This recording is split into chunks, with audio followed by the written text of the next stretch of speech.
Hey guys, what's up, man? Abner here. Just wanted to go ahead and touch base with you. I'm trying to figure out where I'm supposed to be looking at my camera, but whatever. Wanted to give you guys an update on what was going on.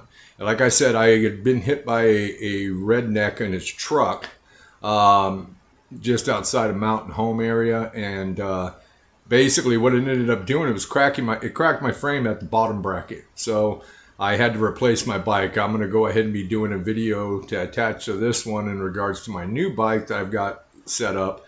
Planning on rolling back out on September 1st. It's a little later than I wanted to, but I got to do what I got to do. That's when my money comes in and stuff like that. So that's going to be helpful. Anyway, though, another thing is I just wanted to go ahead and tell you guys that I'm okay. I injured my knee, but my doctor gave me this injection of the steroid that basically what it does is it deadens the nerves, I guess, and also reduces all the swelling in there.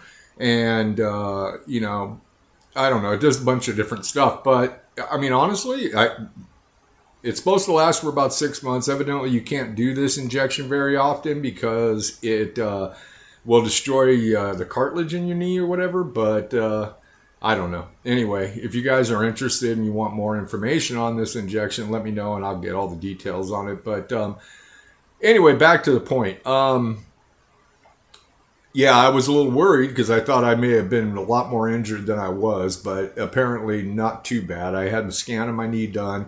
Of course, it's just like my knees always are, jacked up, screwed up, arthritis, bone spurs, all that fun stuff. But now with this injection, I don't have to worry about that anymore because I'm not feeling anything in my knee, so that's a good thing. Now, if they could just give it to me for the rest of my body, I'd be golden. But so I want you guys not to lose, not to lose interest or not to feel like it's taking too long. But I'm sorry. I really wish I could have changed this, and I wish it would have been just nothing but a bunch of riding videos now and record shops and all that fun stuff. But it wasn't. Unfortunately, some redneck decided that he was going to make himself a funny little joke by running a bicyclist off the road, which is that's just dandy. But anyway, so I am getting all my stuff back together. I've decided actually to go ahead and reincorporate the trailer. Much more reduced in weight trailer, but I'm going to be going ahead and probably be using the trailer again. To be honest with you, when you load up your bike with a bunch of different stuff, it always just feels really super hyper uncomfortable. Now, I hate pulling trailers because of the lag and the tugging feeling it gives you, but you get used to that. The thing is that it just gives me a lot more flexibility on, well, first off, if my bike had not been all loaded up and everything, when this redneck went by, I probably wouldn't have crashed. I probably would have been able to, adjust myself at the last second and be able to fix it and correct myself. But of course, with the weight and the added things on my bars and stuff like that, it ended up causing me to go off the road and into a ditch and all that fun stuff. But so I think that the trailer is a smart move to go back to. Like I said, I don't really like pulling a trailer, not my big thing. But I will do it because, heck, it's a better way to go. Now, that being said, I'm loading up my trailer and stuff, and I'm going to be doing some videos and showing some of the things I'm going to be doing to kind of reduce the weight of the trailer and also to be able to make sure that my wheels don't rub, which they were doing before, which is just weird. I mean, when you buy a trailer and you don't buy a super hyper expensive one like a Bob trailer or something like that, you're going to inevitably have some issues with the quality of the trailer and its axle system and all that fun stuff. But this trailer will be functional and it'll be fine. And maybe eventually on the road I may switch over to a Bob because I just love those trailers. I just couldn't find one that was within my budget. So that being said, stay tuned. I'm going to be keeping you guys up to date on all the different things that are going on up to the point of takeoff, which will be like on the 1st or 2nd of September. And, whatever day I get my check, that's the key to the whole thing. So that's when I'm going to be rolling out. Also, I just want to let you guys know, if you guys have an inkling to and you want to send me some links to record shops that are in your guys' area that you think you might want to have interviewed and featured on my channel, just let me know. Send me a message. You can send it to PunkN'Pedal, which is punk, P-U-N-K-N with the letter N, pedal, at gmail.com, and I will be happy to go ahead and make the trip out to wherever these different places are along my ride. And it might not happen right away because I may not be in your given area at the time, but it'll eventually get to the point where I will get there. Okay, so trust me, I will make sure that I will feature everybody's video. I mean, everybody's record store, local record shop for them, because like we all know, vinyl is vital. That's the key. Vinyl is vital, and if we let it go by the wayside like so many other things that have happened in our world, then we're in a really bad spot. We need to keep vinyl going, okay? Forget all this modern new wave, shit, uploading music directly online and stuff like that. It's all great and everything, and having access like that and the ability to punch forward and backwards on the thing, and being able to load literally millions of records onto a computer disk or whatever your case may be, may sound appealing, but the truth of the matter is, anytime we let something of our history go away, then we are that much farther away from humanity, if that makes sense. I mean, look at what cell phones have done for us. Yeah, it's great. We're all connected, and we all can talk with people that we haven't talked to for many years, and of course we can log all our information and let people see what's going on in our lives. But so many people have withdrawn into their cell phones that interactions between humans, between all of us, is becoming very limited, and it's a sad thing to me. I honestly, I grew up in a generation. I mean, dude, I was born. I'm old, dude. So I was born when none of that stuff was around. In fact, I was just talking to one of the kids the other day and was talking to them about how when I was growing up, we didn't have digital wristwatches. We didn't have digital clocks at all. We didn't even have Bic lighters when I was really young. Bic lighters didn't exist. We all had to either have a Zippo or we had to have matches with us all the time, which is just an interesting little thing. You just don't notice those little changes. But, okay, come along with me, guys, because I'm about to burn my dinner for tonight. I just thought about it, so I've got to go over here and fix it. It's a top ramen type of night. I don't know if you guys can see that or not. I don't know. Probably not. There you go. Top ramen kind of night. So that's my dinner for tonight.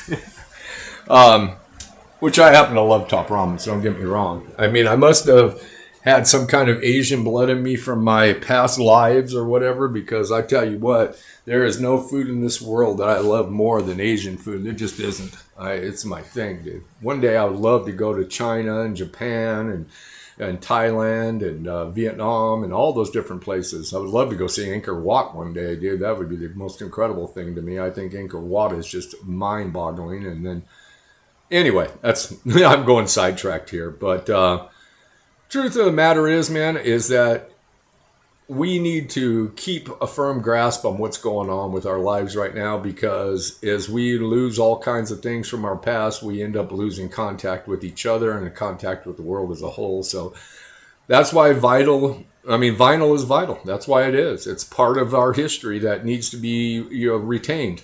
So anyway, and also, you guys, if you want to email me and let me know some of your favorite albums and albums that you're looking for or things like that, of course, I have a lot of people that are linking up to me and stuff like that, and I will be happy to put out the word for you guys if you have a vinyl that you just can't seem to be able to get your hands on, or it's way too expensive.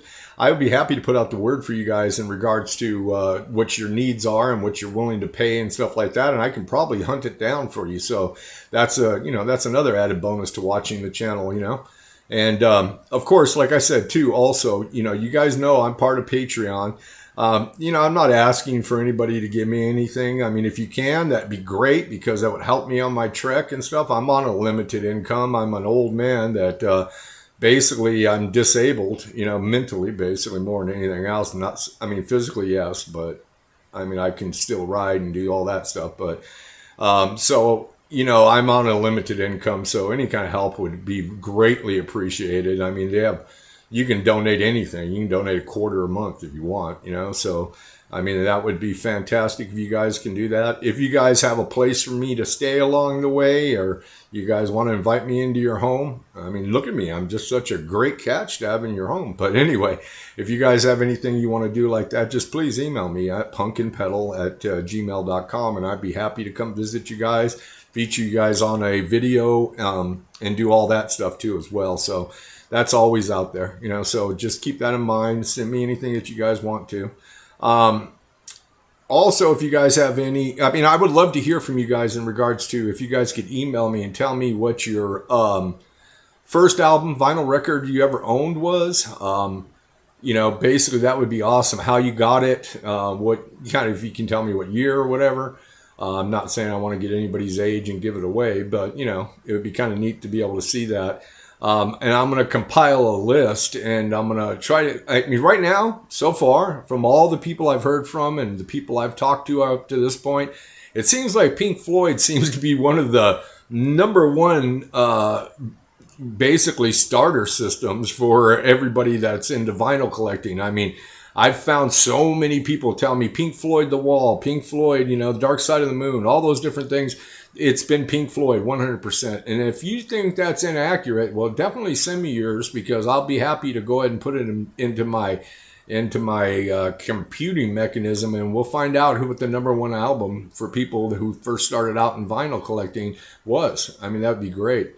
And I mean, that doesn't mean it has to be some cool album. If you guys' first album was Sean Cassidy or Britney Spears or whatever it was, I mean, heck, just talk about it. I mean, that's cool. I have no problem with that, dude. I think my first album was Peter... what was it? Peter and the Wolf. Yep, Peter and the Wolf by Disney. Many, many years ago. That was my first vinyl record I ever owned. After that, I got The Who, and I got a bunch of other stuff. But right off the bat, it was Peter and the Wolf. And if you guys have never heard that vinyl, definitely go and search it out, because it's really cool, man. It is really cool, especially if you have kids or grandkids that you want to show it to. You know, let them hear it. It is a pretty awesome little vinyl. I wish I still had it, but I don't.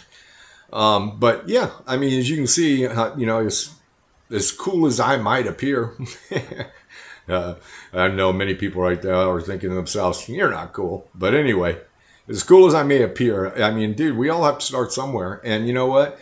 Just being honest with yourself and saying, hey, look it, man, my first album was, you know, Boys to Men. That's okay. There's nothing wrong with that, dude. Every bit of music, it has some kind of value, some kind of important part to play in the musical landscape of our world. Heck, you know, I mean, there's so many different musicians out there, so much music out there to be heard. I'm a big proponent for music that is literally kind of not heard very much. You know, that's my thing. You know, it's like there's so many major players out there in the world, and everybody seems to know that stuff. But what about the little, you know, underrepresented, unheard bands out there that have put out some great music throughout the years?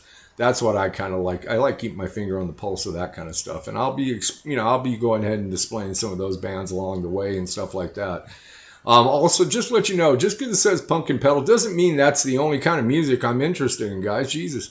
You know, it's like, I mean, if you guys were to look at my vinyl record collection, dude, I got everybody from the Village People to Aretha Franklin, gosh, all the way to, you know, classical albums. I've got everything. I'm a firm believer in all kinds of music. So, you know what? Doesn't mean just because it says PunkN'Pedal. The only reason why I use that is because I am punk. I've been a punk rocker my whole life, pretty much. But that's the only reason. It's not because I'm just looking for punk rock stuff. That's not what I'm shooting for. Okay, guys?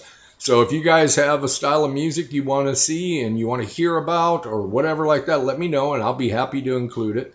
You know, also the guys that that donate some money to Patreon and stuff, of course, I would give you guys all kinds of credit and I will mention your names and all that fun stuff too. So that's, you know, that's another little thing. Anyway, so that's pretty much it for right now, dude. This is a long video. I know you guys have been watching for a while now. But I just needed to, you know, kind of clear the air and let you guys know what is, you know, what is going on. Stay tuned for the video in regards to the bike I'm going to be using. And then, of course, the upcoming loading up of the bikes and stuff like the bike and the trailer and all that. And stay tuned for the big official kickoff. I think it'll be the 1st or 2nd. Anyway, so PunkN'Pedal. Punk's not dead. Oh, no, it's not. Yeah!